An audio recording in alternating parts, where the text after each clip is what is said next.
Hey guys, welcome back to Based MMA. I'm back with another video, guys. For this video, I'm gonna be discussing just weekly news that dropped for the UFC this week, and I'm gonna be doing one of these episodes weekly, guys. So please make sure to stay tuned. Make sure to like and subscribe the video if you want more Based MMA content, guys.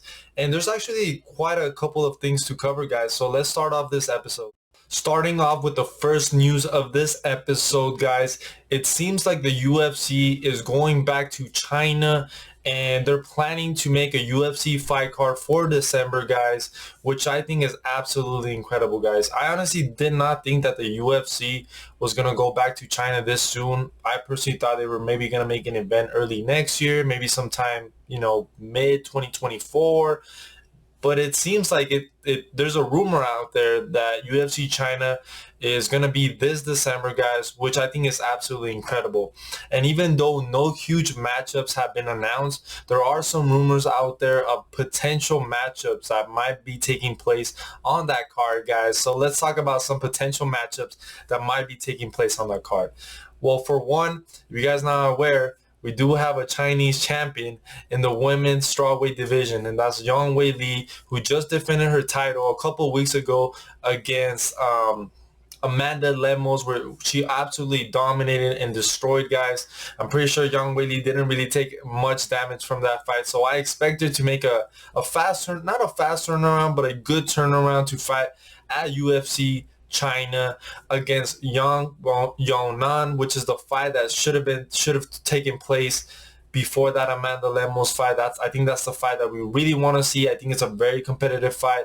I could see Nan winning, but this is not a prediction video, guys. But I do think that it's a good idea for that place to take place at UFC China. It just makes sense for that to be the main event, guys. And props to the UFC, because I think it's a very good idea to start making the women title fights for these UFC as the main event of these UFC fight nights, because I feel like they get more eyeballs on them. I feel like the fans are a little bit more forgiving, more exciting, because when you put these women title fights in pay-per-views, I just feel like they get lost in all, the other fights. I feel like more of us fans, more of the casual viewer, you're paying attention to the main event, or, more fighters that you're aware of, or whatever, those crazy matchups that they put in the pay-per-views. And those women title fights, they just kind of get lost in there, They're just kind of like the filler of these pay-per-view cards. And if they start putting these women title fights, especially if they're good title fights, if you put them as the main event of UFC fight nights, I think us fans, we're a little bit more forgiving, and we're actually more excited for these title fights. You know what I'm saying? For example, this weekend we have Alexa Grasso defending her title against Valentina Shevchenko. And if this fight wouldn't have, been the main event of a UFC fight and they would have just thrown it on a pay-per-view, I wouldn't have been as excited as I am now, because now I'm like, wow, like a free card that is a women title fight and actually a kind of exciting matchup. I think it's going to be a good fight. So I just think that this is a good idea for the UFC to continue putting these women title fights at UFC fight nights, because let's be honest, like the women divisions don't get as much attention from audiences out there as the male divisions. And I know that the UFC tries to put these women title fights on pay-per-views, but the reality is that, they just kind of get lost. They get lost in there. Like, people are not really paying attention to them because you're paying more attention to the main events or the feature fights or the other fighters on the card. When they go on press conferences, they don't really stand out. You know what I'm saying? So I just think this is a good idea for the UFC to start putting these fight nights, to start putting these women title fights as fight nights. So I'm kind of excited for that. But that's not the only fight that I think is going to end up taking place at UFC China, guys. I think we're going to see the return of Peter Yan versus Song Yudong at UFC China this December. Personally, there was rumors out there that Peter Yan's return, there was rumors of him having a potential fight. And at first I thought, man, he's probably going to come back to UFC 294 in Abu Dhabi, because, Peter Yan is a Russian. He tends to fight in those Abu Dhabi cards. I mean, last year he fought against Sean O'Malley in Abu Dhabi. And then the year before that, he fought Corey Sandhagen also in Abu Dhabi. So I just thought, it kind of made sense for Peter Yan to to fight again in Abu Dhabi against somebody. But now I'm starting to really believe that he's gonna fight at UFC China against Song Yadong, guys, which I think is a very exciting fight in the bantamweight division. And as a huge Peter Yan fight, it's been a sad streak for my boy Peter Yan. I think Song Yadong is actually a pretty tough matchup for him, especially, Peter Yan. I feel like his confidence is at an all-time low. I hope that this time that he's had off since the Marab fight has kind of rejuvenated him and, really start to, see improvements in Peter Yan's game, because we know he's kind of a slow starter. He needs more output out there. I think that shell is becoming a problem for him. And, Song Yadong, he's had some pretty good performances. I mean, he's coming off that win against Ricky Simon. And then, he did have that Corey Sandhagen fight where he lost, but he looked pretty good against Corey Sandhagen. And I think that fight is going to help. I think that fight is probably going to help him improve a lot in his game, and a fight where he's going to take a lot of experience from. Song Yadong is a very young fighter, so a lot of power as well, very good in the striking. So, I could see it being a potentially hard fight for Peter Yan, especially over 3 rounds. So I'm excited for that matchup, guys. Now, moving on to the second news this week, Dana White seems to be backtracking on his comments that he made after UFC 293, where he was making a ton of excuses for Israel Adesanya, that he looked off, he looked lethargic, he didn't look like himself.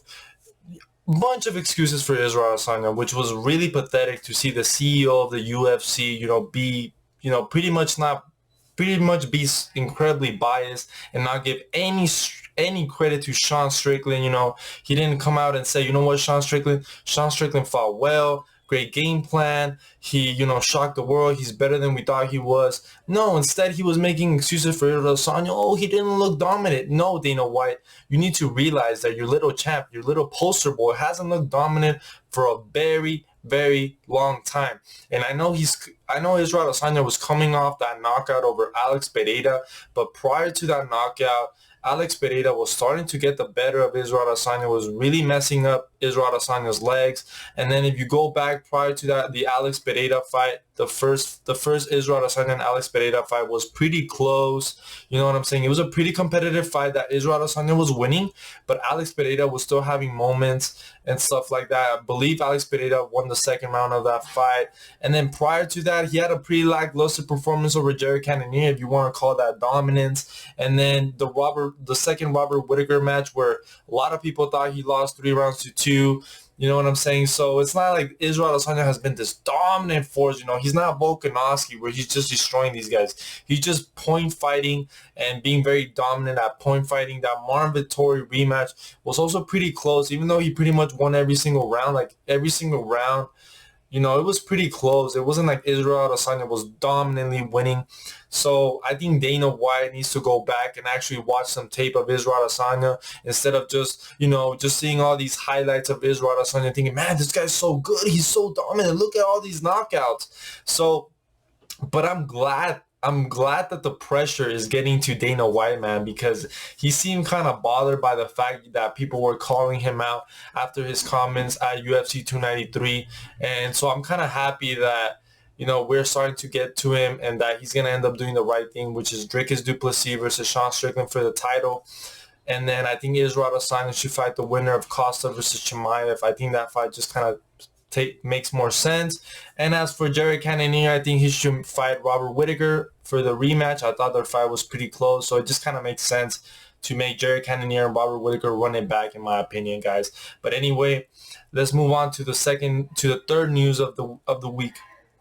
Final news for this episode: we have brand new UFC fight kits that are gonna be shown for the first time. Not being shown, but we're gonna see them for the first time in action at Noche UFC tomorrow, guys. And I think this new UFC fight kit, I kind of like the patterns on the shorts. I think the white looks a little bit cleaner. I felt like the white in the first Venom edition of the fight kit just didn't look white enough to me. It kind of looked gray, but now with this new UFC fight kit, the white just pops a little bit more. They showed pictures of Valentina Shevchenko wearing the white UFC fight kit, and I think it looks pretty awesome, pretty slick. Alexa Grasso wearing the championship shorts.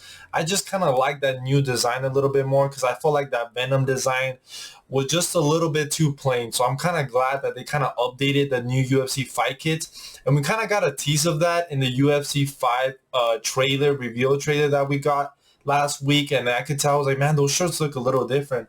I wonder if they're going to update the shorts like in real life. You know what I'm saying? I was like, is that just for the game?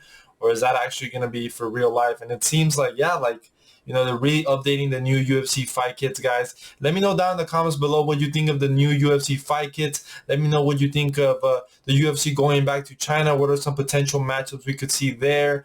Let me know what you guys think of Dana White, kind of backtracking on his, post out of his UFC 293 post-fight press conference comments. And yeah, let me know what you guys think. I hope you guys enjoyed this episode, and make sure to like and subscribe, and I'll see you guys in the next one.